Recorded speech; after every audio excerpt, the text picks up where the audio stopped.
আজকের ভিডিওতে আমরা জানবো ওটিপি হ্যাক থেকে আমরা কিভাবে বাঁচবো।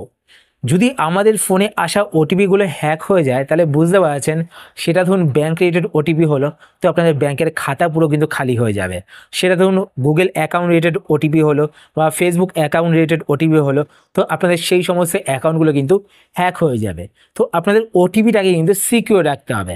ওটিপি কিন্তু আমাদের ফোনে দুভাবে আসে, একটা মেসেজের মাধ্যমে আর একটা কলের মাধ্যমে। তো এই ওটিপিগুলো যদি হ্যাকারের কাছে চলে যায় বুঝতে পারছেন কত বড় ক্ষতি না আপনাদের হবে। তো আজকে ভিডিওতে আমরা জানবো এই ওটিপি হ্যাক থেকে আমরা কিভাবে বাঁচবো। তো আপনারা কিন্তু ভিডিও শেষ অবধি দেখুন এবং ভিডিওটি দেখার পর অবশ্যই কিন্তু আপনাদের বন্ধু বান্ধবের সাথেও ভিডিও শেয়ার করতে ভুলবেন না, কেননা সকলকে সচেতন করা আমাদের প্রত্যেকেরই কর্তব্য। তো আমাদের ফোনে কিন্তু দুভাবে ওটিপি আসে, প্রথমত এসএমএস এর মাধ্যমে, দ্বিতীয়ত কলের মাধ্যমে। এবার ধরুন আপনাদের ফোনের কল কেউ হ্যাক করে নিল। হ্যাক করলে কি হবে, আপনাদের ফোনের সমস্ত কলগুলো মানে আপনার ফোনে যেই সমস্ত কলগুলো আসবে সেই সমস্ত কলগুলো তার নাম্বারে ট্রান্সফার হয়ে যাবে। এবার সে কি করবে, আপনাদের ধরুন ব্যাংক অ্যাকাউন্টের সমস্ত ডিটেলস সে কালেক্ট করবে। কালেক্ট করার পর এবার সে আপনাদের সেই ওটিপির মাধ্যমে আপনাদের ব্যাংক অ্যাকাউন্টটিকে হ্যাক করার চেষ্টা করবে। এবার কথা হচ্ছে গিয়ে সে কীভাবে আপনাদের কলটিকে হ্যাক করবে। প্রথমত দেখুন, আপনাদের বিভিন্ন অজুহাত দিয়ে সে কল করবে। কল করার পর আপনাদের একটি কোড ডায়াল করতে বলবে। আপনারা যদি সেই কোডটি ডায়াল করেন, সেই কোডটিতে আপনারা লক্ষ্য করবেন প্রথমে একটা কোড থাকবে, তারপর একটা ফোন নাম্বার থাকবে, সেটা হচ্ছে হ্যাকারের নাম্বার। আপনারা সেই কোডটি যখন ডায়াল করবেন আপনাদের ফোনের সমস্ত কলগুলো হ্যাকারের ফোনে কিন্তু ট্রান্সফার হয়ে যাবে। এবার সে কী করবে, সে যেই অ্যাকাউন্টে হ্যাক করবে সেই অ্যাকাউন্টের ওটিপি কিন্তু সে কলের মাধ্যমে তার ফোনে নিয়ে নেবে। এবার তার ফোনে কল চলে আসবে, ওটিপি সে পেয়ে যাবে, সে আপনাদের কিন্তু সেই অ্যাকাউন্টটাকে হ্যাক করে নেবে। এছাড়া কি হতে পারে, কেউ ধরুন আপনাদের কাছে কল করার জন্য ফোন চাইলো, সে কিন্তু ফোন চাইবে বিভিন্ন কথা বলে, মানে বিভিন্ন অজুহাত দেখিয়ে আপনাদের কাছে ফোন চাইবে। আপনারা ফোনটি দিতে বাধ্য হবেন।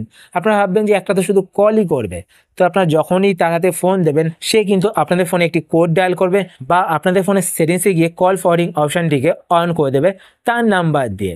এবার আপনাদের ফোনের সমস্ত কলগুলো কিন্তু তার নাম্বারে ট্রান্সফার হয়ে যাবে। তাই আপনারা কিন্তু কারো হাতে আপনাদের ফোন দেবেন না।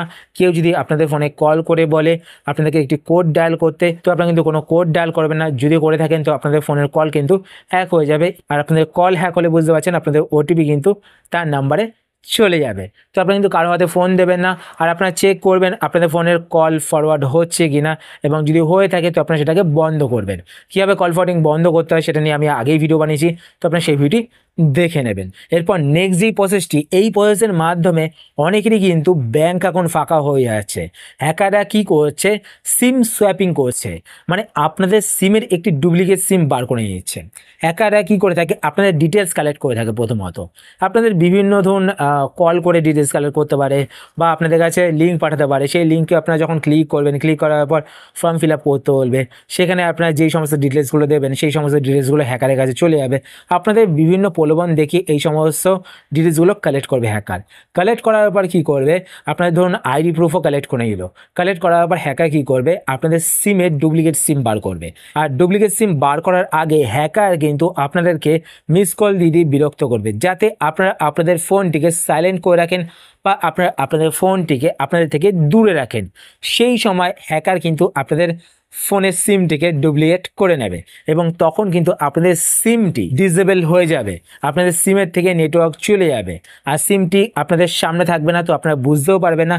সেই সুযোগে কিন্তু হ্যাকার আপনাদের ব্যাঙ্ক অ্যাকাউন্ট পুরো ফাঁকা করে দিতে পারে। ওটিপিটি আপনাদের নাম্বারটি তো সে ডুপ্লিকেট করেই নিয়েছে, তো ডুপ্লিকেট নাম্বারে আপনাদের ওটিপি যাবে, তো ওটিপিটি সে পেয়ে যাবে এবং আপনাদের ব্যাঙ্ক অ্যাকাউন্ট কিন্তু সে ফাঁকা করে দেবে। তো আপনারা কিন্তু এরকম যদি দেখেন যে মিস কল আসছে বারবার বা আপনাদের ফোনে নেটওয়ার্ক যদি অনেক সময়ের জন্য চলে যায়, তো আপনারা কিন্তু সাথে সাথে কাস্টমার কেয়ারে ফোন করে রিপোর্ট করবেন, যাতে আপনারা এই ফাঁদে না পড়েন। এছাড়া আপনাদের ফোনে কিন্তু আননোন কোনো ওয়েবসাইট থেকে অ্যাপ্লিকেশান ডাউনলোড করবে না। সেই অ্যাপ্লিকেশান যদি মালওয়্যার হয়ে থাকে, আপনাদের ফোনে যদি হ্যাকার ইনস্টল করে দিতে পারে সেই অ্যাপ্লিকেশানটি, তাহলে কিন্তু আপনাদের ফোনটি মিরর হিসাবে কাজ করবে। আপনাদের ফোনে যেই ওটিপিগুলো আসবে সেই ওটিপিগুলো কিন্তু হ্যাকারও দেখতে পারবে, তার ফোন থেকে। তো আপনাদের ফোনে কিন্তু কোনো আননোন অ্যাপ্লিকেশান ইনস্টল করবেন না, আননোন প্ল্যাটফর্ম থেকে, আননোন ওয়েবসাইট থেকে অ্যাপ্লিকেশান ডাউনলোড করবেন না, আর কারো হাতে আপনারা ফোন দেবেন না। আর আপনাদের ফোনে যদি কোনো ধরুন এরকম মেসেজ এসছে আপনাদের ফোনে ভাইরাস রয়েছে, স্ক্যান করুন, স্ক্যান বাটনে ক্লিক করার সাথে সাথে যদি আপনাদের ফোনে কোনো অ্যাপ্লিকেশান ইনস্টল হয় তো আপনি কিন্তু ইনস্টল করবেন না। সেই অ্যাপ্লিকেশানটিও কিন্তু মালওয়্যার হতে পারে বা হ্যাকিং অ্যাপ্লিকেশান হতে পারে। সেই অ্যাপ্লিকেশানের মাধ্যমে কিন্তু হ্যাকার আপনাদের ওপর নজর রাখতে পারে এবং হ্যাকার কিন্তু আপনাদের ওটিপি কালেক্ট করে নিতে পারে। তো এই জিনিসগুলো যদি আপনারা মেনে চলেন, এই ভুলগুলো যদি আপনারা না করেন, তো আপনাদের ফোনের ওটিপি কেউ কখনো হ্যাক করতে পারবে না। আশা করছি আজকে ভিডিও আপনাদের হেল্পফুল হয়েছে। যদি হেল্পফুল হয়ে থাকে তাহলে অবশ্যই লাইক করে দেবেন। আর আপনারা যদি এই চ্যানেলে নতুন হয়ে থাকেন তো চ্যানেলটিকে সাবস্ক্রাইব করে পাশে বেল আইকনটি অল করে রাখবেন এরকম নতুন নতুন ইন্টারেস্টিং ভিডিও নোটিফিকেশন পেতে। আর আপনার যদি কোনো কোশ্চেন থেকে থাকে সেটা আপনার কমেন্টস করে জানাতে পারেন, আমি তাই রিপ্লাই করবো, সেটা নিয়ে ভিডিও বানানোর চেষ্টা করবো। আর যদি আপনার ফেসবুক পেজ থেকে ভিডিও দেখে থাকেন তো পেজটিকে লাইক এবং ফলো করে পেজের সাথে অবশ্যই থাকবেন। তো আজকের মতো এই পর্যন্তই, আবার দেখা হবে আপনার সাথে নতুন একটি ভিডিওতে। তো টাটা, সবাই ভালো থাকবেন।